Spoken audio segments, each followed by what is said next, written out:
NavigatorX is an asset management system that we just instituted at the Coyotes.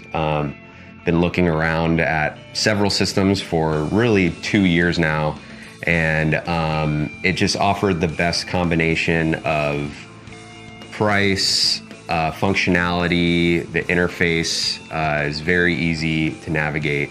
I was looking for something that we could have all of our footage stored in a singular spot, something that would keep it protected.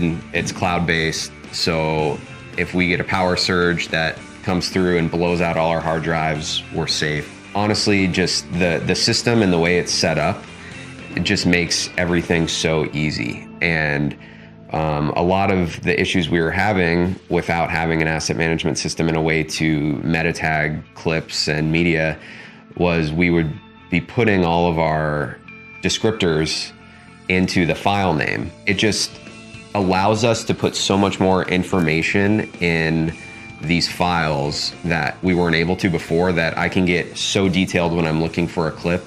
I'm not scrubbing through, 50 clips that say Oliver Ekman-Larsson goal. I can go to the exact thing I need right away every time, and it saves me a ton of time. So we actually use all three services from Sony, which is a huge part of why I chose NavigatorX.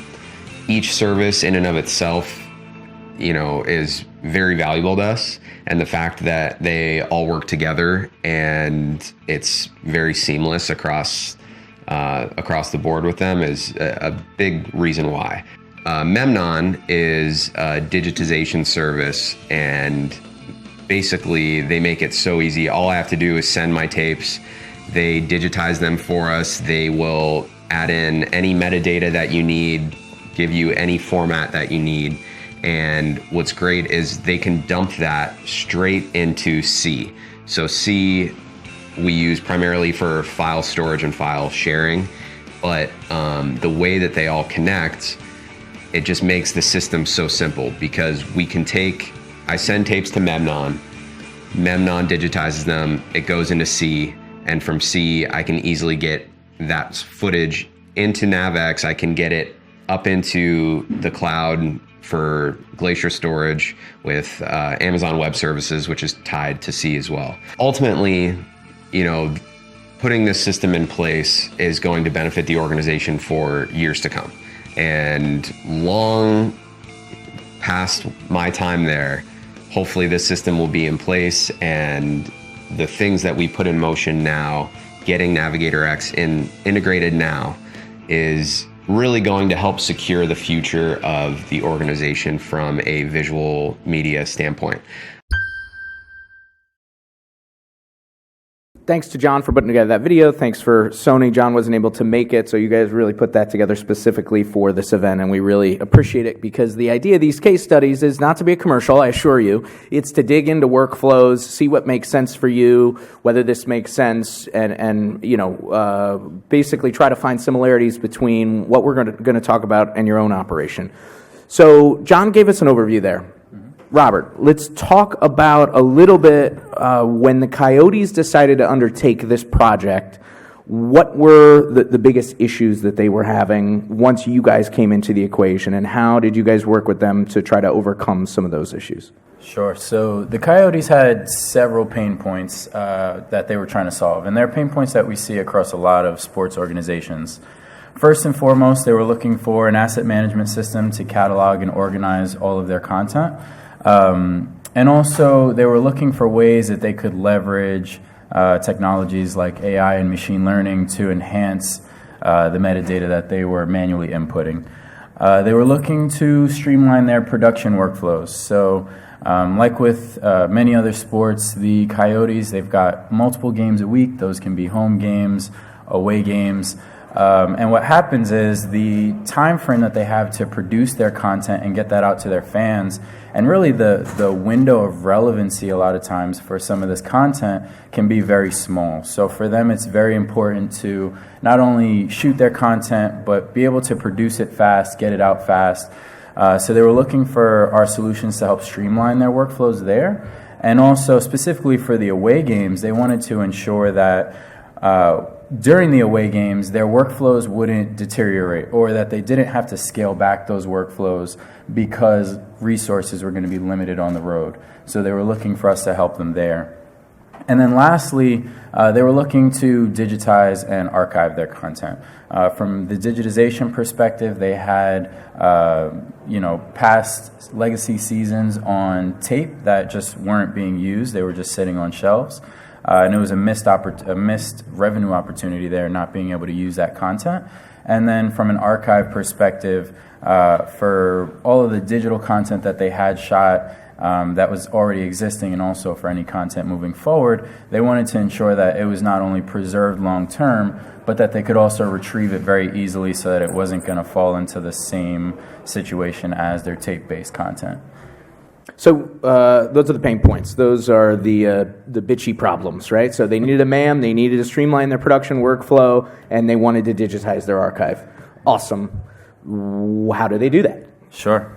So the Coyotes enlisted 3 of our solutions. And as Dion was talking about before, we've got our intelligent media services group that has a huge portfolio of solutions, but they enlisted 3 specifically. It was our C Media Cloud platform, Media Backbone NavigatorX, and our MEMNON digitization service. MEMNON was primarily used for digitization of their existing legacy content that was living on tape. C Media Cloud is being used for cloud-based storage, archive, collaboration, and AI for metadata enrichment. And then NavigatorX was primarily used for workflow automation, storage management, and really empowering their content production workflows. So what we had initially when we first started speaking with the Coyotes, from an infrastructure perspective, it was pretty simple. It was basically every man for themselves working in silos.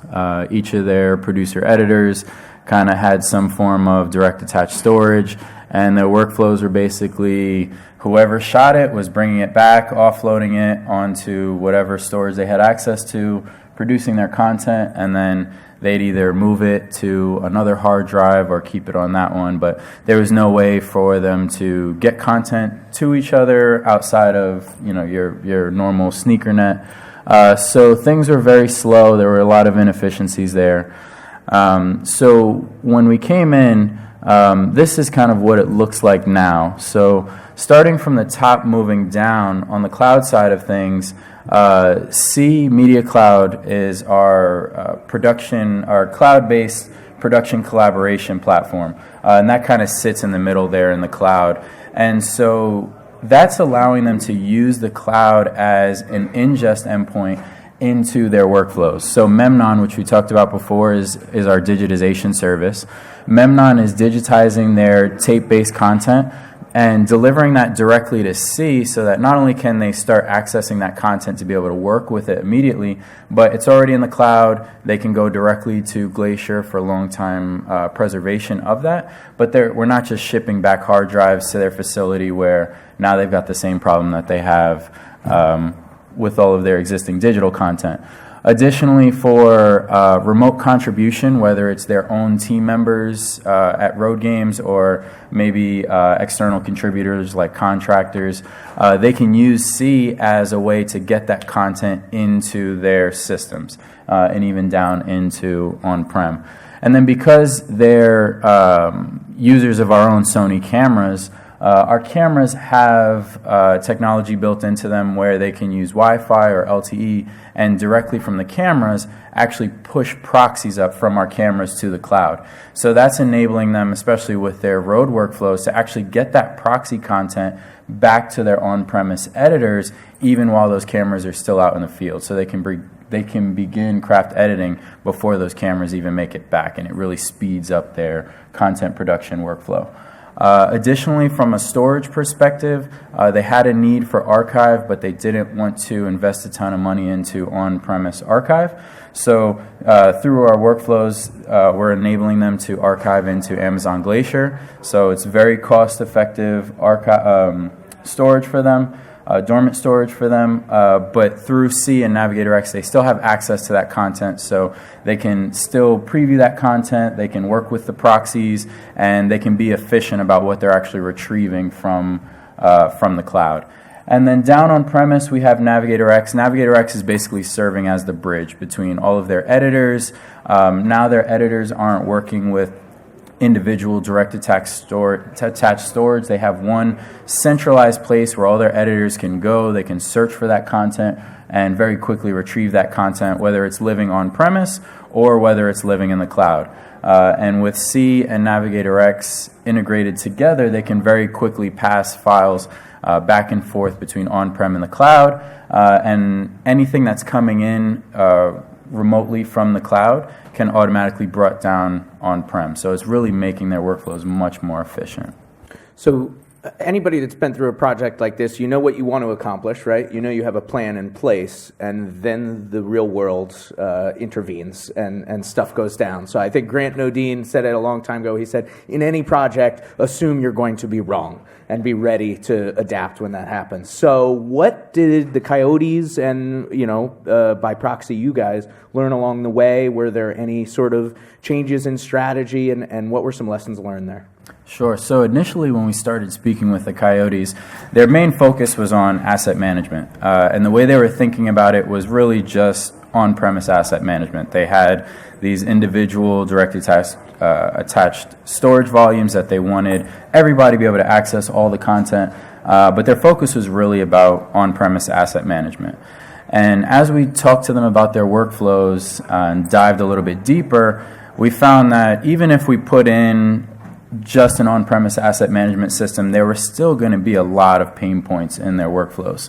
So that's where this really evolved from a single solution to multiple solutions in our portfolio. And that enabled us to show them how they could leverage the cloud and on-prem together to really make their workflows more efficient. So we were doing things to make remote contribution more efficient, metadata enrichment. They already had metadata schemas and folks that were logging metadata, but they quickly saw the power of using cloud-based AI and machine learning for some metadata enrichment. External contribution, cutting out the Dropbox links and the Box.com links, and getting assets from all these different external sources, being able to streamline that all through C, help them kind of streamline that external contribution, and also being able to distribute externally. So it really started as kind of a single solution on-premise fix that we were looking to solve into like a much broader solution there, spanning both cloud and on-prem. Okay, so the job is never quite done. I think everybody knows that. Just because the initial project is over doesn't mean that evolution is not going to keep happening every single goddamn day. So how is that going to happen now? What is the next few years going to look like? The next few months going to look like? What are the next steps that they want to accomplish? Sure. So for the Coyotes and also for Sony, the plan here is to continue to expand on some of the concepts and workflows that we've put in place for them. So I think there's three main aspects I would talk about. So from an infrastructure perspective, continuing to expand and utilize the cloud. Obviously, the cloud has some amazing benefits for scalability, cost. So continuing to expand and leverage the cloud for some of those things.